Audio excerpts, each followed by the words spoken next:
Bonjour à tous, nous sommes le mardi, comme tous les mardis, nous ouvrons cette édition avec la chronique de Kodjo Avouleté. Le gouvernement de notre pays peut pousser un ouf de soulagement. La rentrée scolaire 2011-2012 a eu lieu hier, vous le savez. Enseignants et élèves ont repris le chemin des classes, mais les défis restent intacts et entiers. C'est l'école gratuite qui n'est vraiment pas gratuite. C'est aussi les conditions de vie et de travail des enseignants, la cheville ouvrière du système éducatif. Quel sort réserve-t-on à ces différents défis? Question à 1000 points. Vaille que vaille, la rentrée d'enseignement pour ses parents. C'est l'un des défis à relever pour cette nouvelle année scolaire. Le gouvernement de notre pays aura-t-il l'inspiration nécessaire pour prendre les décisions pertinentes? Le gouvernement de notre pays sera-t-il à la hauteur de ce qui se fait en termes de subventions aux écoles dans les autres pays où la gratuité de l'école a été décrétée?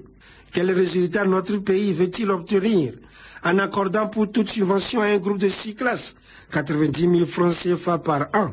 Quelle marge de manœuvre laisse-t-on ainsi aux directeurs de ces groupes s'il leur faut recruter et entretenir par exemple des enseignants volontaires et du personnel administratif d'appui? Conséquence, l'école est gratuite à la maternelle et au primaire, mais pour les parents d'élèves, c'est maintenant qu'elle semble plus chère.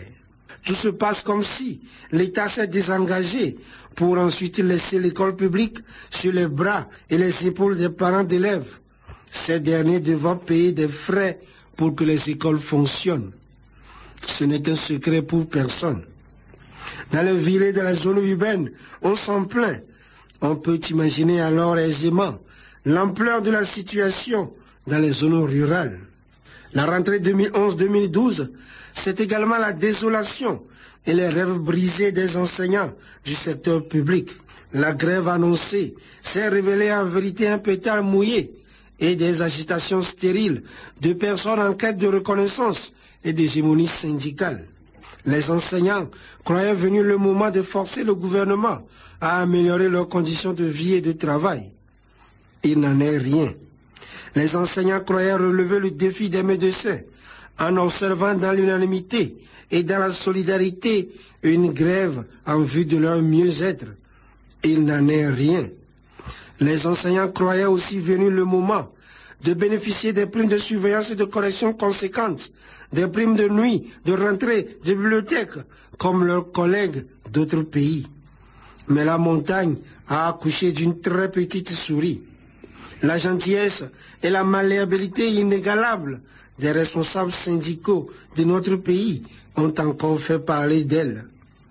La gentillesse et la malléabilité des supposés responsables syndicaux de notre beau pays qui ont aidé le gouvernement à mettre au réfrigérateur depuis 4 ans les clauses du dialogue social ont fait voler en éclats les rêves des milliers d'enseignants.